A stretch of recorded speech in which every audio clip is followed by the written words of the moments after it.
Chapter 6 पुराना जंगल। Frodo अचानक जाग गया। कमरे में अभी भी अंधेरा था। मैरी एक हाथ में मोमबत्ती लिए खड़ी थी और दूसरे हाथ से दरवाजा पीट रही थी। ठीक है, क्या है? फ्रोडो ने कहा, अभी भी हिल रहा था और हैरान था।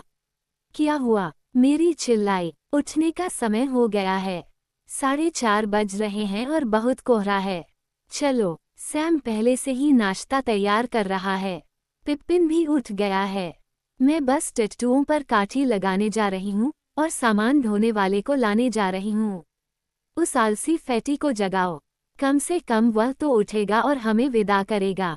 6 बजे के बाद पांचों हॉबिट चलने के लिए तैयार थे। फैटी बोलकर अभी भी जम्हाई ले रहा था। वे चुपचाप घर से बाहर निकल गए। मैरी एक लदे हुए टट्टू को लेकर आगे चला गया और एक ऐसे रास्ते पर चला गया जो घर के पीछे एक स्पिन्नी से होकर गुजरता था और फिर कई खेतों को काटता था। पेड़ों की पत्तियां चमक रही थीं और हर टहनी से पानी टपक रहा था। घास ठंडी उससे धूसर हो गई थी। सब कुछ शांत था और दूर की आवाजें नजदीक और स्पष्ट लग रही थीं। एक आंगन में पक्षियों का चहचहाना, किसी ने दूर के घर का दरवाजा बंद कर दिया। अपने शेड में उन्हें टट्टू मिले, हॉबिट द्वारा पसंद किए जाने वाले मजबूत छोटे जानवर, तेज नहीं, लेकिन दिन भर के काम के लिए अच्छे। वे सवार हुए और जल्द ही वे धुंध में चले गए, जो उनके सामने अनिच्छा से खुलती हुई और उनके पीछे निषेधात्मक रूप से बंद होती हुई प्रतीत हुई। लगभग 1 घंटे तक धीरे धीरे और बिना बात किए सवारी करने के बाद उन्होंने अचानक आगे बढ़ते हुए हेज को देखा। ये लंबा था और चांदी के कोबवे से भरा हुआ था। आप इससे कैसे निकलेंगे? फ्रेडिगर ने पूछा। मेरे पीछे आओ, मेरी ने कहा, और तुम देखोगे। वो हेज के साथ बाईं ओर मुड़ गया और जल्द ही वे एक बिंदु पर आ गए जहां यह अंदर की ओर मुड़ा हुआ था, एक खोखले के किनारे के साथ चल रहा था। हेज से कुछ दूरी पर एक कट बनाया गया था और धीरे धीरे जमीन में नीचे की ओर ढलान था। इसके किनारों पर ईंट की दीवारें थीं, जो लगातार ऊपर उठती रहीं, जब तक कि अचानक वे ऊपर की ओर झुक गईं और एक सुरंग बन गई जो गोता लगाती थी। हेज के नीचे गहरे में जाकर दूसरी तरफ के खोखले में बाहर आ गया। यहाँ फैटी बोलकर रुक गया। अलविदा, फ्रोडो, उसने कहा। काश तुम जंगल में नहीं जा रहे होते। मैं सिर्फ यही उम्मीद करता हूँ कि दिन ढलने से पहले तुम्हें बचाने की जरूरत न पड़े।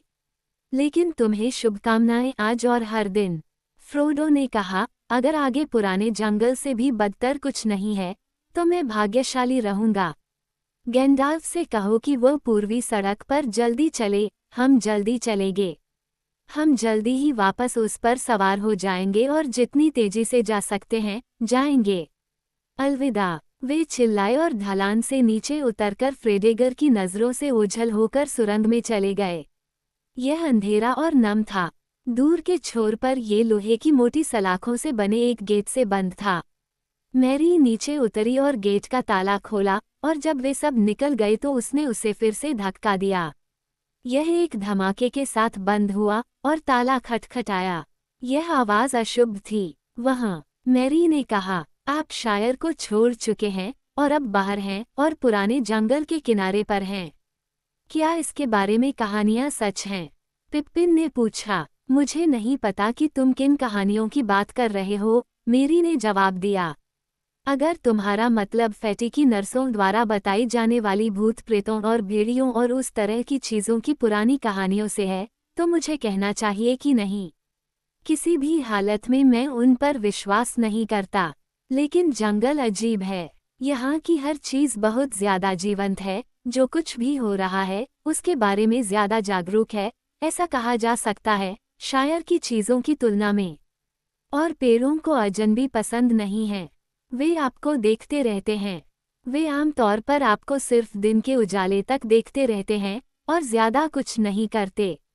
कभी कभी सबसे ज़्यादा अमित्र पेड़ एक शाखा गिरा सकते हैं, या एक जड़ निकाल सकते हैं, या आपको एक लंबे ट्रेलर से पकड़ सकते हैं। लेकिन रात में चीज़ें सबसे ज़्यादा भयावह हो सकती हैं, या ऐसा मुझे बताया गया है।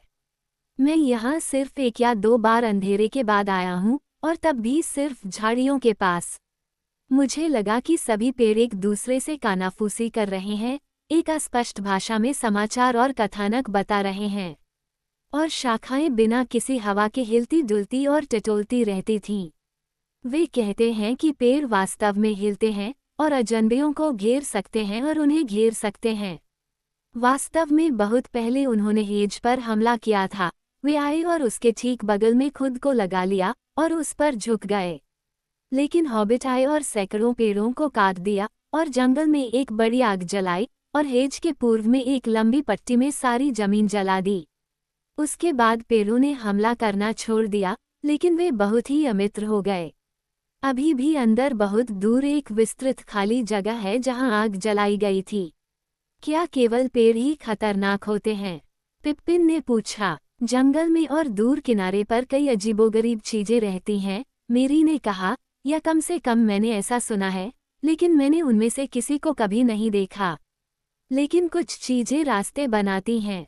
जब भी कोई अंदर आता है तो पाता है कि खुले रास्ते, लेकिन वे समय समय पर अजीब तरीके से बदलते और बदलते दिखते हैं। इस सुरंग से कुछ ही दूरी पर, या लंबे समय तक, बोनफायर ग्लेड की ओर जाने वाले काफी चौड़े रास्ते की शुरुआत है, और फिर आगेकमोबेश हमारी दिशा में, पूर्व और थोड़ा उत्तर की ओर। यही वह रास्ता है जिसे मैं खोजने की कोशिश करने जा रहा हूँ। अब हॉबिट सुरंग के द्वार से बाहर निकले और चौड़े गड्ढे को पार कर गए। दूर की ओर जंगल की तलहटी तक जाने वाला एक धुंधला रास्ता था, जो हेज से 100 गज या उससे भी ज्यादा दूर था, लेकिन जैसे ही वे पेड़ों के नीचे पहुंचे, वो गायब हो गया। पीछे देखने पर वे पेड़ों के तनों के बीच से हेज की काली रेखा देख सकते थे जो पहले से ही उनके चारों ओर घने थे। आगे देखने पर उन्हें सिर्फ असंख्य आकार और आकृति के पेड़ के तने दिखाई दे रहे थे, सीधे या मुड़े हुए, झुके हुए, छोटे या पतले, चिकने या टेढ़े और शाखित, और सभी तने हरे या भूरे रंग के थे जिन पर काई और चिपचिपी, झबरा वृद्धि थी। अकेले मेरी काफी खुश लग रही थी। तुम्हें आगे बढ़कर वह रास्ता ढूंढ लेना चाहिए, फ्रोडो ने उससे कहा। हमें एक दूसरे को खोने मत दो, या भूल मत जाना कि हेज किस तरफ है। उन्होंने पेड़ों के बीच से रास्ता चुना और उनके टट्टू धीरे धीरे आगे बढ़े, कई मुड़ी हुई और आपस में उलझी हुई जड़ों से बचते हुए।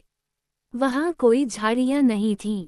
जमीन लगातार ऊपर उठ रही थी और जैसे जैसे वे आगे बढ़ रहे थे, ऐसा लग रहा था कि पेड़ लंबे, काले और घने होते जा रहे हैं। कोई आवाज नहीं थी, सिवाय कभी कभी स्थिर पत्तियों से गिरती नमी की बूंदों के। कुछ समय के लिए शाखाओं के बीच कोई फुसफुसाहट या हलचल नहीं थी, लेकिन उन सभी को एक असहज भावना हुई कि उन्हें अस्वीकृति के साथ देखा जा रहा है, जो नापसंदगी और यहाँ तक कि दुश्मनी में बदल गई। ये भावना लगातार बढ़ती गई, जब तक कि उन्होंने खुद को जल्दी से ऊपर की ओर देखते हुए या अपने कंधों पर पीछे की ओर देखते हुए नहीं पाया, जैसे कि उन्हें अचानक झटका लगने की उम्मीद थी। अभी तक रास्ते का कोई निशान नहीं था और पेड़ लगातार उनका रास्ता रोक रहे थे। पिप्पिन को अचानक लगा कि वह अब और सहन नहीं कर सकता और बिना किसी चेतावनी के चिल्लाया, ओई, ओई। वह चिल्लाया, मैं कुछ नहीं करने जा रहा हूँ, बस मुझे गुजर जाने दो, क्या तुम? बाकी लोग चौंक कर रुक गए, लेकिन चीख ऐसे दब गई मानो किसी भारी पर्दे की वजह से दब गई हो। कोई प्रतिध्वनि या उत्तर नहीं था, हालांकि जंगल और भी ज्यादा गहरा होता जा रहा था। भीड़ भाड़ थी और पहले से ज्यादा चौकस लोग थे। अगर मैं तुम्हारी जगह होता तो मुझे चिल्लाना नहीं पड़ता, मेरी ने कहा। इससे फायदा होने के बजाय नुकसान ज्यादा होता है। फ्रोडो को आश्चर्य होने लगा कि क्या कोई रास्ता मिल सकता है, और क्या उसने दूसरों को इस घिनौने जंगल में आने के लिए मजबूर करके सही किया था। मेरी इधर उधर देख रही थी और उसे पहले से ही अनिश्चितता थी कि उसे किस तरफ जाना है। पिप्पिन ने ये देखा, उसने कहा, हमें खोने में तुम्हें ज्यादा समय नहीं लगा। लेकिन उसी समय मैरी ने राहत की सीटी बजाई और आगे की ओर इशारा किया। अच्छा, अच्छा, उसने कहा, ये पेड़ हिलते हैं। हमारे सामने बोनफायर ग्लेड है, या मुझे उम्मीद है कि ऐसा ही होगा, लेकिन लगता है कि उस तक जाने वाला रास्ता दूर चला गया है। जैसे जैसे वे आगे बढ़ते गए, रोशनी साफ होती गई। अचानक वे पेड़ों से बाहर निकले और खुद को एक विस्तृत गोलाकार जगह में पाया। उनके ऊपर आसमान था, जो उनके आश्चर्य के लिए नीला और साफ था, क्योंकि जंगल की छत के नीचे वे उगती सुबह और धुंध को उठते हुए नहीं देख पाए थे। हालांकि सूरज अभी इतना ऊंचा नहीं था कि वह नीचे समाशोधन में चमक सके, हालांकि उसकी रोशनी पेड़ों की चोटियों पर पड़ रही थी। घास के मैदान के किनारों पर पत्तियां और भी मोटी और हरी हो गई थीं, जो इसे लगभग एक ठोस दीवार से घेर रही थीं। वहां कोई पेड़ नहीं उगता था, केवल खुरदरी घास और कई ऊंचे पौधे, डंठलदार और मुरझाए हुए हेमलॉक और वुड पार्सले, आग खरपतवार जो रोएदार राख में बदल रहे थे, और बड़े पैमाने पर बिच्छू बूटी और थींस। एक उदास जगह, लेकिन घने जंगल के बाद यह एक आकर्षक और खुशनुमा बगीचा लग रहा था। हॉबिट्स ने हिम्मत जुटाई और आसमान में दिन के बढ़ते उजाले को उम्मीद से देखा। घास के मैदान के दूर किनारे पर पेड़ों की दीवार में एक दरार थी और उसके पार एक साफ रास्ता था। वे इसे जंगल में चलता हुआ देख सकते थे, जगह जगह चौड़ा और ऊपर खुला, हालांकि बीच बीच में पेड़ अंदर आ जाते और अपनी काली शाखाओं से उसे ढक लेते। वे इस रास्ते पर आगे बढ़े। वे अभी भी धीरे धीरे चढ़ रहे थे, लेकिन अब वे बहुत तेजी से और बेहतर दिल से आगे बढ़ रहे थे, क्योंकि उन्हें लग रहा था कि जंगल नर्म पड़ गया है और आखिरकार उन्हें बिना किसी बाधा के गुजरने देगा। लेकिन कुछ देर बाद हवा गर्म और दमघोंटू होने लगी। पेड़ फिर से दोनों तरफ से करीब आ गए और वे अब दूर तक नहीं देख पा रहे थे। अब पहले से कहीं ज्यादा उन्हें जंगल की दुर्भावना फिर से महसूस होने लगी। वहां इतनी शांति थी कि उनके टट्टुओं के खुरों की आवाज, मृत पत्तियों पर सरसराहट और कभी कभी छिपी हुई जड़ों पर ठोकर लगने की आवाज उनके कानों में गूंजती हुई लग रही थी। फ्रोडो ने उन्हें प्रोत्साहित करने के लिए एक गाना गाने की कोशिश की, लेकिन उसकी आवाज एक बड़बड़ाहट में डूब गई। हे, छायादार भूमि में भटकने वालों, निराश मत हो, क्योंकि भले ही वे अंधेरे में खड़े हों, लेकिन वहां के सभी जंगल अंततः समाप्त हो ही जाएंगे और खुले सूरज को गुजरते हुए देखेंगे। डूबता हुआ सूरज, उगता हुआ सूरज, दिन का अंत या दिन की शुरुआत। पूर्व या पश्चिम के लिए सभी जंगल विफल होने चाहिए। फेल ने ये शब्द बोलते ही अपनी आवाज में चुप्पी छा गई। हवा भारी लग रही थी और शब्दों का निर्माण थका देने वाला लग रहा था। उनके ठीक पीछे एक पुराने लटकते हुए पेड़ से एक बड़ी शाखा जोर से रास्ते में गिरी। ऐसा लग रहा था कि पेड़ उनके सामने सिमट गए हैं। उन्हें खत्म होने और असफल होने की बात पसंद नहीं है, मेरी ने कहा। मुझे अभी और नहीं गाना चाहिए। जब तक हम किनारे तक नहीं पहुंच जाते, तब तक प्रतीक्षा करें और फिर हम मुड़ेंगे और उन्हें एक शानदार कोरस देंगे। वह प्रसन्नता से बोला, और अगर उसे कोई बड़ी चिंता महसूस हुई, तो उसने उसे प्रकट नहीं किया। बाकी लोगों ने कोई जवाब नहीं दिया। वे उदास थे। फ्रोडो के दिल पर लगातार एक भारी बोझ पड़ रहा था, और अब हर कदम पर उसे पछतावा हो रहा था कि उसने कभी पेड़ों के खतरे को चुनौती देने के बारे में सोचा था। वह वास्तव में बस रुकने और वापस जाने का प्रस्ताव करने ही वाला था, अगर यह अभी भी संभव था जब चीजें एक नया मोड़ लेती हैं। रास्ता चढ़ना बंद हो गया और कुछ समय के लिए लगभग समतल हो गया। काले पेड़ एक तरफ हट गए और आगे वे रास्ता लगभग सीधा आगे बढ़ता हुआ देख सकते थे। उनके सामने, लेकिन कुछ दूरी पर, एक हरी पहाड़ी की चोटी खड़ी थी, बिना पेड़ों के, जो चारों ओर के जंगल से एक गंजे सिर की तरह उभरी हुई थी। रास्ता सीधे उसी की ओर जाता हुआ लग रहा था। वे अब फिर से तेजी से आगे बढ़े, जंगल की छत से ऊपर कुछ देर के लिए चढ़ने के विचार से प्रसन्न थे। रास्ता नीचे की ओर झुका और फिर ऊपर की ओर चढ़ने लगा, जो उन्हें आखिरकार खड़ी पहाड़ी की तलहटी तक ले गया। वहां ये पेड़ों को छोड़कर घास में फीकी पड़ गई। जंगल पहाड़ी के चारों ओर घने बालों की तरह खड़ा था, जो मुंडाए हुए मुकुट के चारों ओर एक चक्र में तेजी से समाप्त हो गया था। हॉबिट्स ने अपने टैटूओं को ऊपर ले जाकर चक्कर लगाया और तब तक चक्कर काटते रहे जब तक वे चोटी पर नहीं पहुंच गए। वहां वे खड़े होकर अपने चारों ओर देखते रहे।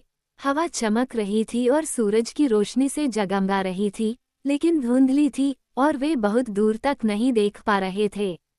पास ही में धुंध अब लगभग गायब हो चुकी थी, हालांकि यहाँ वहाँ ये जंगल के खोखले इलाकों में और उनके दक्षिण में एक गहरी तह से बाहर निकली हुई थी जो दाहिनी ओर काट रही थी। जंगल के उस पार कोहरा अभी भी भाप या सफ़ेद धुएं की तरह उठ रहा था।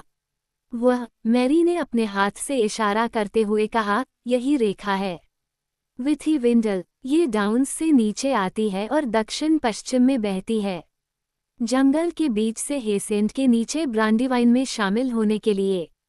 हम उस तरफ नहीं जाना चाहते।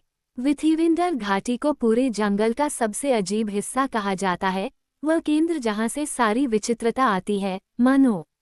अन्य लोगों ने उस दिशा में देखा जिस ओर मेरी ने बताया था, लेकिन वे नम और गहरी कटी हुई घाटी के ऊपर धुंध के अलावा कुछ नहीं देख सके और उसके आगे जंगल का दक्षिणी आधा भाग दृष्टि से ओझल हो गया।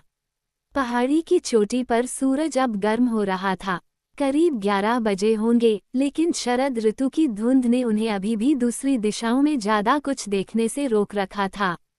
पश्चिम में वे न तो हेज की रेखा देख पा रहे थे और न ही उसके पार ब्रांडीवाइन की घाटी।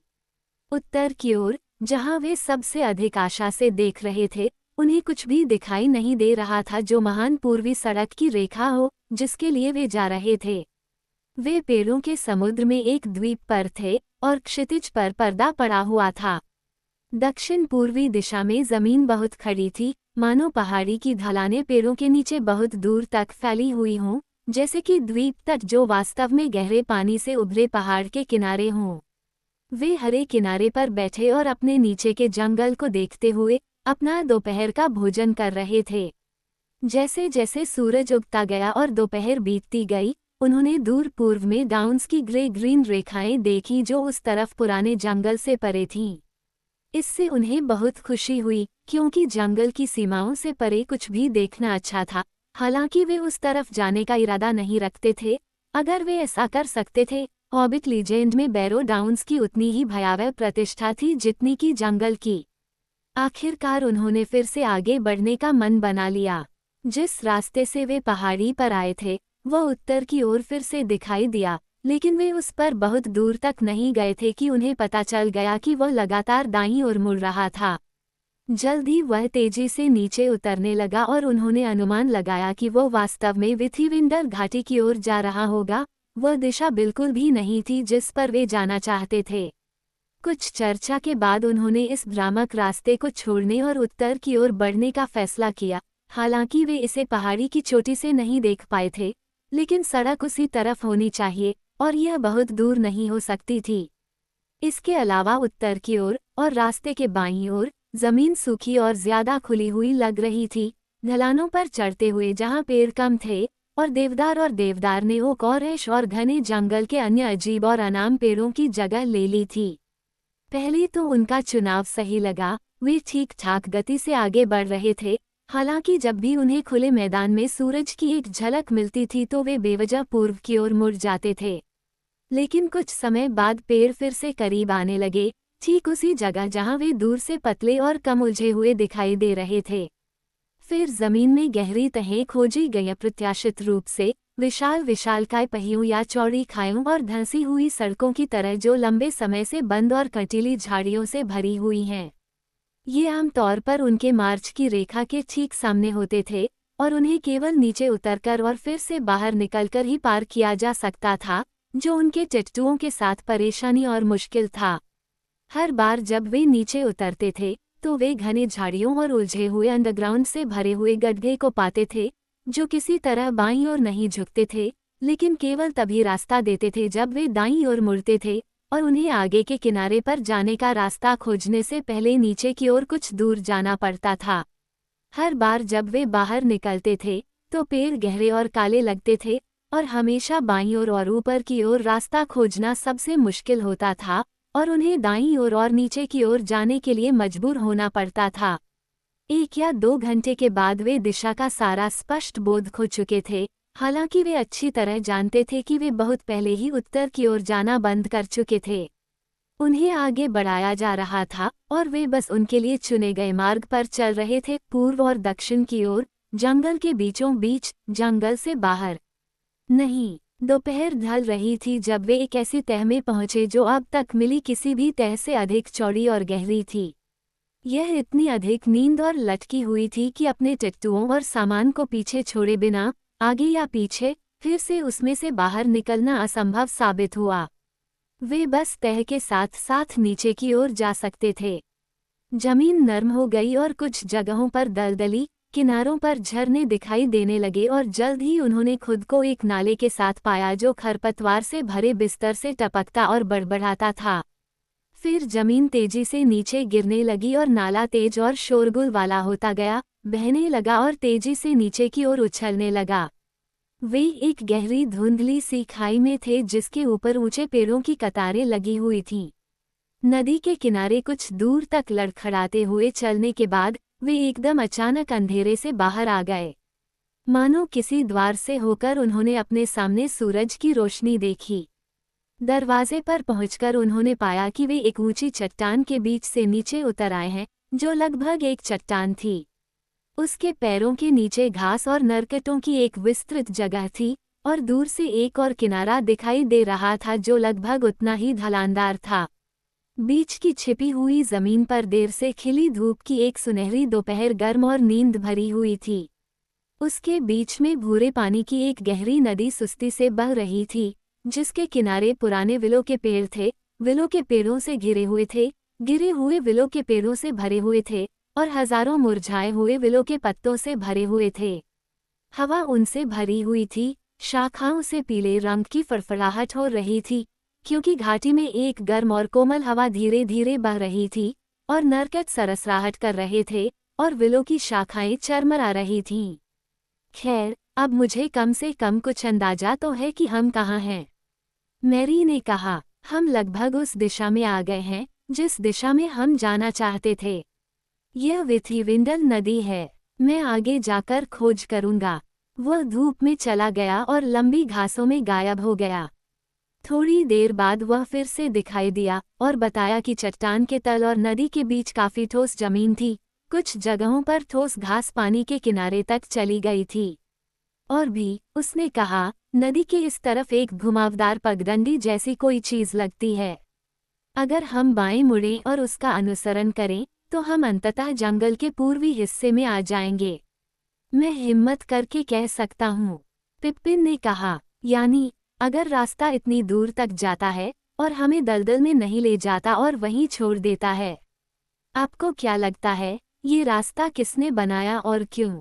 मुझे यकीन है कि यह हमारे फायदे के लिए नहीं था।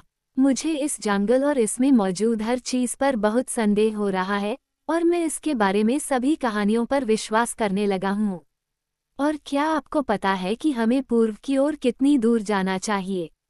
नहीं, मेरी ने कहा, मैंने ऐसा नहीं किया है। मुझे बिल्कुल भी नहीं पता कि हम विथिविंडल में कितनी दूर हैं, या कौन यहाँ इतनी बार आता है कि इसके साथ साथ रास्ता बना सके। लेकिन मुझे कोई और रास्ता नजर नहीं आता या मैं सोच नहीं सकता। इसके अलावा कोई रास्ता न होने के कारण वे आगे बढ़ गए और मैरी ने उन्हें उस रास्ते पर ले गया जो उसने खोजा था। हर जगह नरकट और घास हरे भरे और ऊंचे थे, कुछ जगहों पर तो उनके सिर से भी ऊंचे थे, लेकिन एक बार रास्ता मिल जाने के बाद उस पर चलना आसान था, क्योंकि ये दलदलों और तालाबों के बीच से बेहतर जमीन को चुनता हुआ मुड़ता और मुड़ता था। यहाँ वहाँ ये दूसरी धाराओं से होकर गुजरता था, जो ऊंचे जंगल भूमि से निकलकर विथिविंडल में नालों से नीचे बहता था, और इन जगहों पर पेड़ों के तने या झाड़ियों के बंडल सावधानी से बिछाए गए थे। हॉबिट्स को बहुत गर्मी लगने लगी। उनके कानों के चारों ओर तरह तरह की मक्खियों की फौजें भिनभिना रही थीं और दोपहर का सूरज उनकी पीठ पर जल रहा था। आखिरकार वे अचानक एक पतली सी छाया में आ गए। बड़ी बड़ी भूरी शाखाएं रास्ते के पार पहुंच गई थीं। आगे बढ़ने वाला हर कदम पिछले कदम से ज्यादा अनिच्छुक होता जा रहा था। नींद जमीन से निकलकर उनके पैरों तक पहुंच रही थी और हवा से धीरे धीरे उनके सिर और आंखों पर गिर रही थी। फ्रोडो को लगा कि उसकी थोड़ी नीचे चली गई है और उसका सिर हिल रहा है। उसके ठीक सामने पिप्पिन घुटनों के बल गिर गया।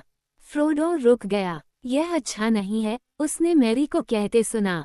बिना आराम के एक और कदम नहीं चल सकता। झपकी लेनी चाहिए। विलो के नीचे ठंडक है, मक्खियां कम हैं।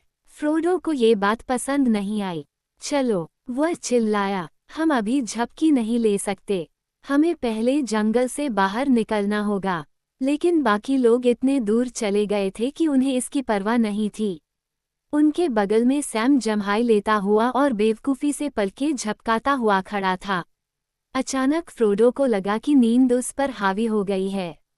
उसका सिर घूमने लगा। अब हवा में कोई आवाज़ नहीं सुनाई दे रही थी। मक्खियों का भिनभिनाना बंद हो गया था। केवल सुनने की सीमा पर एक हल्की सी आवाज़, एक गीत की तरह एक हल्की फड़फड़ाहट, ऊपर की शाखाओं में हलचल करती हुई प्रतीत हुई। उसने अपनी भारी आंखें उठाईं और देखा कि उसके ऊपर एक विशाल विलो वृक्ष झुका हुआ था, बूढ़ा और बूढ़ा। ये बहुत बड़ा लग रहा था। इसकी फैली हुई शाखाएं कई लंबी उंगलियों वाले हाथों की तरह ऊपर की ओर बढ़ रही थीं। इसकी गांठदार और मुड़ी हुई टहनी चौड़ी दरारों में खुली हुई थी जो शाखाओं के हिलने पर हल्की सी चरमराहट करती थी। चमकीले आकाश के खिलाफ फड़फड़ाती हुई पत्तियां उसे चकाचौंध कर रही थीं, और वह गिर गया। जहां वह गिरा था, घास पर पड़ा था। मेरी और पिप्पिन ने खुद को आगे खींचा और विलो के तने पर अपनी पीठ टिकाकर लेट गए। उनके पीछे बड़ी बड़ी दरारें उन्हें स्वीकार करने के लिए खुली हुई थीं, क्योंकि पेड़ हिल रहा था और चरमरा रहा था। उन्होंने भूरे और पीले पत्तों को देखा, जो रोशनी के खिलाफ धीरे धीरे हिल रहे थे और गा रहे थे। उन्होंने अपनी आंखें बंद कर ली, और फिर ऐसा लगा कि वे लगभग शब्द सुन सकते हैं, शांत शब्द, पानी और नींद के बारे में कुछ कह रहे थे। उन्होंने खुद को जादू के हवाले कर दिया और बड़े भूरे विलो के पैर पर गहरी नींद में सो गए। फ्रोडो कुछ देर तक लेटा रहा और उस नींद से लड़ता रहा जो उस पर हावी हो रही थी। फिर एक प्रयास के साथ वह फिर से अपने होश में आया। उसे ठंडे पानी की तीव्र इच्छा महसूस हुई। मेरे लिए रुको, सैम, उसने हकलाते हुए कहा। 1 मिनट के लिए पैर धोना चाहिए। वह आधे सपने में ही भटकता हुआ पेड़ के नदी की ओर चला गया, जहां बड़ी बड़ी घुमावदार जड़ें नदी में उगी हुई थीं, जैसे कि पानी पीने के लिए नीचे की ओर मुड़ी हुई छोटी छोटी झाड़ियां हों। वह उनमें से एक पर बैठ गया और ठंडे भूरे पानी में अपनी गर्म टांगें हिलाने लगा, और वहां भी वह अचानक पेड़ से पीठ टिकाकर सो गया। सैम बैठ गया और अपना सिर खुजाने लगा और गुफा की तरह जम्हाई लेने लगा। वह चिंतित था। दोपहर ढलने लगी थी और उसे लगा कि अचानक आई ये नींद अजीब है। इसके पीछे सूरज और गर्म हवा से भी ज्यादा कुछ है, उसने खुद से कहा। मुझे ये बहुत बड़ा पेड़ पसंद नहीं है। मुझे इस पर भरोसा नहीं है। अब इसे नींद के बारे में गाते हुए सुनो। ये बिल्कुल भी ठीक नहीं रहेगा। उसने अपने आप को संभाला और लड़खड़ाते हुए ये देखने के लिए आगे बढ़ा कि टिट्टुओं का क्या हुआ। उसने पाया कि 2 टिट्टुए रास्ते में काफी दूर तक भटक गए थे, और उसने उन्हें पकड़ लिया था और बाकी टिट्टुओं की ओर वापस लाया था। तभी उसने 2 आवाजें सुनी, एक तेज और दूसरी धीमी लेकिन बहुत साफ। एक पानी में किसी भारी चीज के गिरने की छप छप की आवाज थी। दूसरी आवाज एक दरवाजा बंद होने पर ताले की खटखट जैसी थी। वह वापस किनारे की ओर भागा। फ्रोडो किनारे के पास पानी में था, और एक बड़ी पेड़ की जड़ उसके ऊपर थी और उसे नीचे दबाए हुए थी, लेकिन वह संघर्ष नहीं कर रहा था। सैम ने उसे जैकेट से पकड़ लिया और उसे जड़ के नीचे से खींच लिया, और फिर बड़ी मुश्किल से उसे किनारे तक खींच लाया। लगभग तुरंत ही वह जाग गया और खांसने और हकलाने लगा। क्या तुम जानते हो, सैम, उसने आखिरकार कहा, उस क्रूर पेड़ ने मुझे अंदर फेंक दिया। मैंने इसे महसूस किया। बड़ी जड़ ने बस घूमकर मुझे अंदर धकेल दिया। सैम ने कहा, मुझे लगता है कि आप सपना देख रहे थे, मिस्टर फ्रोडो। अगर आपको नींद आ रही है, तो आपको ऐसी जगह नहीं बैठना चाहिए। बाकी लोगों का क्या? फ्रोडो ने पूछा। मुझे आश्चर्य है कि वे किस तरह के सपने देख रहे होंगे। वे पेड़ के दूसरी तरफ घूमे, और तब सैम को वह क्लिक समझ में आया जो उसने सुनी थी। पिप्पिन गायब हो गया था। जिस दरार में वह लेटा था, वह बंद हो गई थी, ताकि कोई दरार न दिखाई दे। मेरी फंस गई थी। उसकी कमर के चारों ओर एक और दरार बंद हो गई थी। उसके पैर बाहर थे, लेकिन उसका बाकी शरीर एक अंधेरे छेद के अंदर था, जिसके किनारे चिमटे की तरह जकड़े हुए थे। फ्रोडो और सैम ने पहले उस पेड़ के तने को पीटा जहां पिप्पिन लेटा हुआ था। फिर उन्होंने बेचारी मैरी को पकड़ने वाली दरार को खोलने के लिए बेतहाशा संघर्ष किया। ये बिल्कुल बेकार था। ये कितनी बुरी बात है। फ्रोडो ने बेतहाशा चिल्लाया, हम इस भयानक जंगल में क्यों आए? काश हम सब वापस क्रिकोलो में होते। उसने अपने पैरों की परवाह किए बिना पूरी ताकत से पेड़ को लात मारी। तने से होते हुए शाखाओं तक एक मुश्किल से महसूस होने वाली सिहरन दौड़ गई। पत्तियां सरसराहट और फुसफुसाहट कर रही थीं, लेकिन अब एक हल्की और दूर से आने वाली हंसी की आवाज के साथ। मुझे लगता है कि हमारे सामान में कोई कुल्हाड़ी नहीं है, मिस्टर फ्रोडो। सैम ने पूछा। फ्रोडो ने कहा, मैं लकड़ी काटने के लिए एक छोटी कुल्हाड़ी लाया हूँ। इससे कोई खास फायदा नहीं होगा। 1 मिनट रुको, सैम चिल्लाया। उसे जलाओ लकड़ी से एक विचार सूझा। हम आग से कुछ कर सकते हैं। हो सकता है, फ्रोडो ने संदेह से कहा। हम पिप्पिन को अंदर जिंदा भूनने में सफल हो सकते हैं। सैम ने उग्रता से कहा, हम शुरू में इस पेड़ को चोट पहुंचाने या डराने की कोशिश कर सकते हैं। अगर यह उन्हें जाने नहीं देता है, तो मैं इसे नीचे गिरा दूंगा, चाहे मुझे इसे कुतरना ही क्यों ना पड़े। वह टट्टुओं के पास भागा और कुछ ही देर में 2 टिंडर बॉक्स और एक कुल्हाड़ी लेकर वापस आ गया। जल्दी से उन्होंने सूखी घास और पत्तियां और छाल के टुकड़े इकट्ठा किए और टूटी हुई टहनियों और कटी हुई लकड़ियों का ढेर बनाया। उन्होंने इन्हें कैदियों से दूर पेड़ के तने के पास ढेर कर दिया। जैसे ही सैम ने टिंडर में चिंगारी मारी, उसने सूखी घास को जला दिया और आग और धुएं की एक झड़ी सी उठ गई। टहनियां चटकने लगीं। आग की छोटी छोटी उंगलियां पुराने पेड़ के सूखे छिलकों को चाट रही थीं और उसे झुलसा रही थीं। पूरे विलो में कंपन दौड़ गया। पत्तियां दर्द और गुस्से की आवाज के साथ उनके सिर के ऊपर फुफकार रही थीं। मेरी की एक तेज चीख निकली और पेड़ के अंदर से उन्होंने पिप्पिन को दबी हुई चीख देते हुए सुना। इसे बाहर निकालो, इसे बाहर निकालो, मेरी चिल्लाई। अगर तुम ऐसा नहीं करोगे तो वो मुझे 2 टुकड़ों में निचोड़ देगा। वह ऐसा कहता है। कौन? क्या? फ्रोडो चिल्लाया और दूसरी ओर भागा।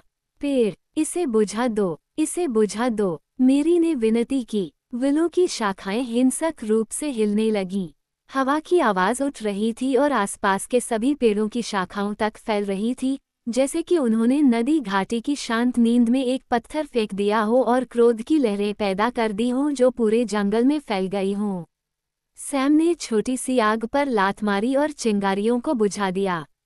लेकिन फ्रोडो, बिना किसी स्पष्ट विचार के कि उसने ऐसा क्यों किया या उसे क्या उम्मीद थी, मदद करो, मदद करो, मदद करो चिल्लाते हुए रास्ते पर भाग गया। उसे ऐसा लगा कि वह अपनी खुद की तीखी आवाज की आवाज मुश्किल से सुन पा रहा था। जैसे ही उसके मुंह से शब्द निकले, विलो हवा ने उसे उड़ा दिया और पत्तियों के शोर में डूब गया। वह हताश महसूस कर रहा था, खोया हुआ और मूर्ख। अचानक वह सुस्त हो गया। कोई उत्तर था, या ऐसा उसने सोचा, लेकिन ऐसा लगा कि यह उसके पीछे से आ रहा था, जंगल में दूर रास्ते से।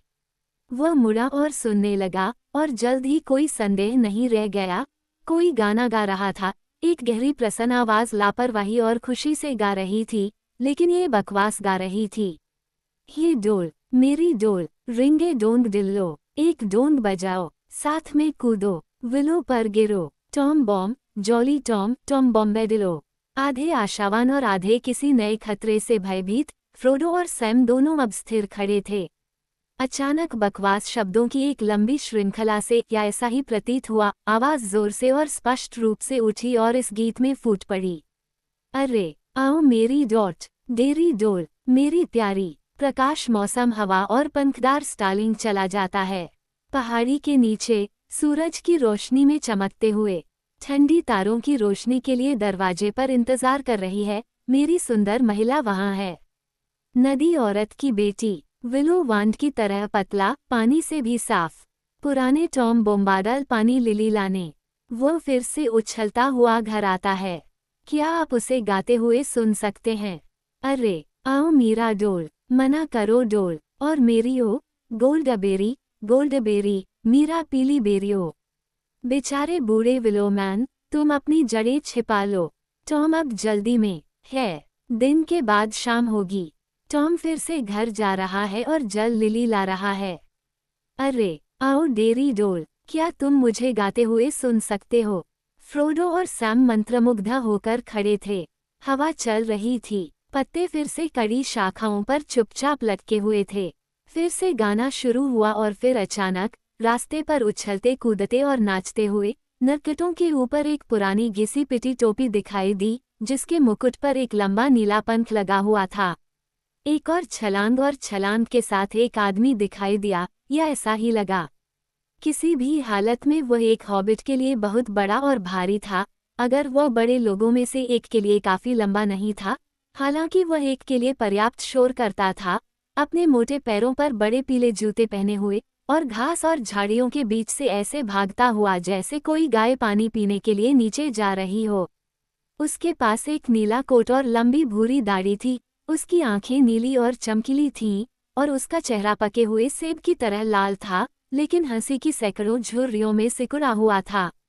अपने हाथों में वह एक बड़ा पत्ता लिए हुए था, जैसे कि एक ट्रे पर सफेद जल लिली का एक छोटा ढेर हो। मदद करो! फ्रोडो और सैम हाथ फैलाकर उसकी ओर दौड़ते हुए चिल्लाए। वाह वाह, शांत रहो! बूढ़े आदमी ने एक हाथ ऊपर उठाते हुए चिल्लाया, और वे अचानक रुक गए, जैसे कि उन्हें कोई झटका लगा हो। अब मेरे छोटे साथियों, तुम कहाँ जा रहे हो? धौंकने की तरह फुफकारते हुए। फिर यहाँ क्या मामला है? क्या तुम जानते हो कि मैं कौन हूँ? मैं टॉम बॉम्बेडिल हूँ। मुझे बताओ कि तुम्हारा क्या मतलब है मुसीबत? टॉम अभी जल्दी में है। मेरी लिली मत कुचलो। मेरे दोस्त विलो वृक्ष में फंस गए हैं, फ्रोडो ने हौंफते हुए कहा। मास्टर, मेरी को एक दरार में दबाया जा रहा है, सैम चिल्लाया। क्या? टॉम बॉम्बेडिल ने हवा में उछलते हुए चिल्लाया। बूढ़ा आदमी विलो, इससे बुरा कुछ नहीं है न? इसे जल्द ही ठीक किया जा सकता है। मुझे उसके लिए धुन पता है। बूढ़ा भूरा विलो आदमी, अगर वह ठीक से व्यवहार नहीं करेगा तो मैं उसकी हड्डियों को जमा कर रख दूंगा। मैं उसकी जड़ों को उड़ा दूंगा। मैं हवा में गाऊंगा और पत्ते और शाखाएं उड़ा दूंगा। बूढ़ा आदमी विलो अपनी लिली को घास पर सावधानी से रखते हुए वह पेड़ की ओर भागा। वहां उसने देखा कि मेरी के पैर अभी भी बाहर निकले हुए थे, बाकी पहले से ही अंदर की ओर खींचे जा चुके थे। टॉम ने अपना मुंह दरार पर रखा और धीमी आवाज में उसमें गाना शुरू कर दिया। वे शब्दों को नहीं समझ पाए, लेकिन जाहिर है कि मेरी उत्तेजित हो गई थी। उसके पैर हिलने लगे। टॉम उछला और एक लटकती हुई शाखा को तोड़कर विलो के किनारे पर मारा। तुमने उन्हें फिर से बाहर निकाल दिया, बूढ़े आदमी विलो, उसने कहा। तुम क्या सोच रहे हो? तुम्हें नहीं जागना चाहिए। मिट्टी खाओ, गहरी खुदाई करो, पानी पियो, सो जाओ, बॉम्बेडिल बोल रहा है। फिर उसने मैरी के पैर पकड़ लिए और उसे अचानक चौड़ी हो रही दरार से बाहर खींच लिया। एक चीरने वाली चरमराहट हुई और दूसरी दरार खुल गई, और उसमें से पिप्पिन उछला जैसे उसे लात मारी गई हो। फिर एक जोरदार झटके के साथ दोनों दरारें फिर से बंद हो गईं। जड़ से लेकर सिरे तक पेड़ में एक सिहरन दौड़ गई, और पूरी तरह से सन्नाटा छा गया। धन्यवाद, हॉबिटों ने एक के बाद एक कहा। टॉम बॉम्बेडिल जोर से हंस पड़ा। अच्छा मेरे नन्हे साथियों, उसने कहा, इतना झुककर कि उसने उनके चेहरों को देखा। तुम मेरे साथ घर आओगे। मेज पर पीली क्रीम, मधुकोश और सफेद ब्रेड और मक्खन भरा हुआ है। गोल्डबेरी इंतजार कर रही है। खाने की मेज पर सवाल पूछने के लिए पर्याप्त समय है। तुम जितनी जल्दी हो सके मेरे पीछे आओ। ये कहते हुए उसने अपनी लिली उठाई और फिर अपने हाथ की एक इशारा भरी लहर के साथ पूर्व की ओर पथ पर उछलता और नाचता हुआ चला गया, अभी भी जोर से और निरर्थक ढंग से गा रहा था। बहुत हैरान और बात करने में असमर्थ, हॉबिट्स ने जितनी तेजी से हो सकता था उसका पीछा किया, लेकिन ये तेजी काफी नहीं थी। टॉम जल्द ही उनके सामने से गायब हो गया और उसके गाने की आवाज धीमी और दूर होती चली गई। अचानक उसकी आवाज एक जोरदार आवाज के साथ उनके पास वापस आई। मेरे नन्हे मित्रों, विथिविंडल तक चलो। टॉम आगे मोमबत्तियां जलाने के लिए जा रहा है। सूर्य पश्चिम में डूब रहा है, शीघ्र ही आप टटोल रहे होंगे। जब रात की परछाइयां गिरेंगी तब दरवाजा खुलेगा, खिड़कियों के शीशों से पीली रोशनी टिमटिमाएगी। किसी एल्डर ब्लैक से मत डरो, किसी होरी विलो पर ध्यान मत दो। न तो जड़ से डरो और न ही टहनियों से। टॉम तुम्हारे आगे आगे चलता है। अरे अब मेरी डॉट, हम तुम्हारा इंतजार करेंगे। उसके बाद हॉबिट्स ने और कुछ नहीं सुना।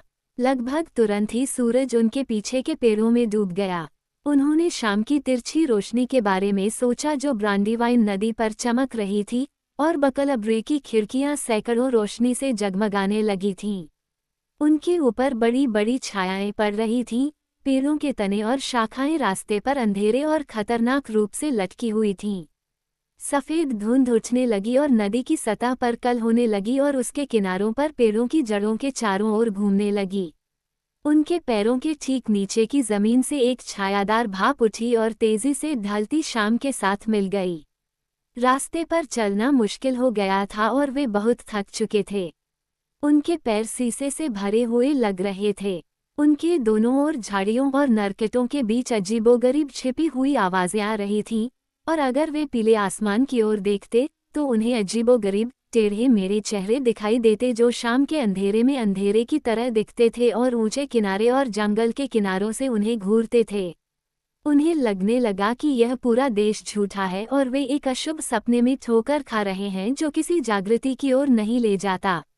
जैसे ही उन्हें लगा कि उनके पैर धीरे धीरे थमने लगे हैं, उन्होंने देखा कि जमीन धीरे धीरे ऊपर उठ रही है। पानी कलकल करने लगा। अंधेरे में उन्हें झाग की सफ़ेद झलक दिखाई दी, जहां नदी एक छोटे से झरने पर बह रही थी। फिर अचानक पेड़ खत्म हो गए और कोहरा पीछे छूट गया। वे जंगल से बाहर निकले और पाया कि उनके सामने घास का एक बड़ा सा घेरा उगाया है। नदी, जो अब छोटी और तेज हो गई थी, खुशी खुशी उनसे मिलने के लिए नीचे की ओर उछल रही थी। आसमान में पहले से ही चमक रहे सितारों की रोशनी में यहाँ वहाँ चमक रही थी। उनके पैरों के नीचे की घास चिकनी और छोटी थी, मानो उसे काटा या छीला गया हो। पीछे के जंगल की छतों को काट दिया गया था और बाढ़ की तरह सजा दिया गया था। अब उनके सामने रास्ता साफ था, अच्छी तरह से तैयार और पत्थरों से घिरा हुआ। ये घास के टीले के ऊपर तक जाता था, जो अब पीली तारों वाली रात के नीचे धूसर हो गया था, और वहां अभी भी उनसे ऊपर एक और ढलान पर उन्होंने एक घर की टिमटिमाती रोशनी देखी। रास्ता फिर से नीचे चला गया और फिर से ऊपर टफ की एक लंबी चिकनी पहाड़ी पर प्रकाश की ओर। अचानक एक चौड़ी पीली किरण एक खुले दरवाजे से चमकती हुई बाहर निकली। उनके सामने टॉम बॉम्बेडिल का घर था, ऊपर नीचे पहाड़ी के नीचे। इसके पीछे जमीन का एक ढलान वाला कंधा धूसर और नंगा था और उसके आगे अंधेरे आकार बैरो डाउन पूर्वी रात्रि में दूर चले गए। वे सभी जल्दी से आगे बढ़े, हॉबिट और टट्टू। उनकी आधी थकान और सारा डर पहले ही खत्म हो चुका था। अरे आओ मेरी डोल, उनका स्वागत करने के लिए गाना बज उठा। अरे आओ डेरी डोल, साथ चलो मेरे दिलदार हॉबिट। सभी टट्टू, हमें पार्टियों का शौक है, अब मस्ती शुरू हो, आओ हम सब मिलकर गाएं।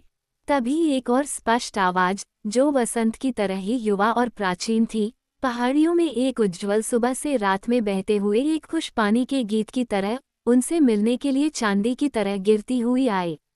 अब गाना शुरू हो गया, चलो साथ मिलकर गाते हैं। सूर्य, तारे, चंद्रमा और धुंध, वर्षा और बादल, मौसम, नवोदित पत्ते पर प्रकाश, पंख परोस, खुली पहाड़ी पर हवा, हीद पर घंटियां, छायादार तालाब के किनारे नरकेट, पानी पर लिली। बूढ़ा टॉम बोम्बाडल और नदी बेटी। और उस गीत के साथ हॉबिट दहलीज पर खड़े हो गए और उनके चारों ओर एक सुनहरा प्रकाश फैल गया।